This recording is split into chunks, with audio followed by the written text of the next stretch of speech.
ദാരുണമായ ആ കാഴ്ച കണ്ട് ആ കുടുംബം ആകെ തകർന്നുപോയി.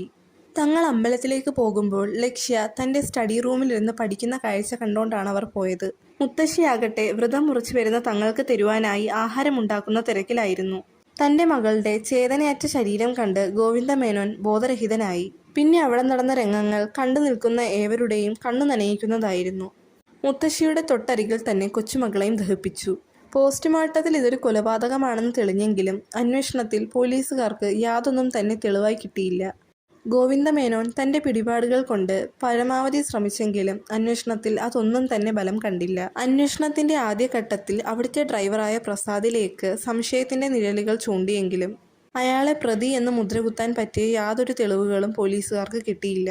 തൻ്റെ പൊന്നോമന മകളുടെയും അമ്മയുടെയും ജീവനെടുത്ത മണ്ണ് ഇനി തങ്ങൾക്ക് കാണേണ്ട എന്ന് പറഞ്ഞ് 16 കഴിഞ്ഞപ്പോഴേക്കും അവർ അവിടെ നിന്ന് എറണാകുളത്തേക്ക് താമസം മാറ്റി.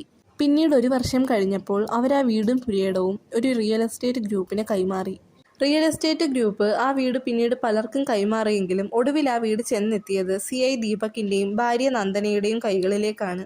പ്രകൃതി സൗന്ദര്യം ആവോളം നിറഞ്ഞു നിൽക്കുന്ന ആ വീട് ആദ്യ നോട്ടത്തിൽ തന്നെ ദീപകിനെയും ഭാര്യയും മകളെയും ആകർഷിപ്പിച്ചു.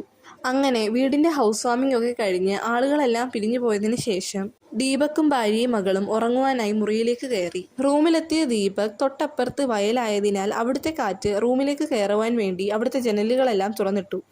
അപ്പോഴാണ് ജനാലയ്ക്ക് പുറത്ത് ദീപക് ആ കാഴ്ച കണ്ടത്. വീഡിയോ എല്ലാവർക്കും ഇഷ്ടമായെങ്കിൽ ലൈക്ക് ചെയ്ത് സബ്സ്ക്രൈബ് ചെയ്ത് കമൻറ്റ് ചെയ്യണേ.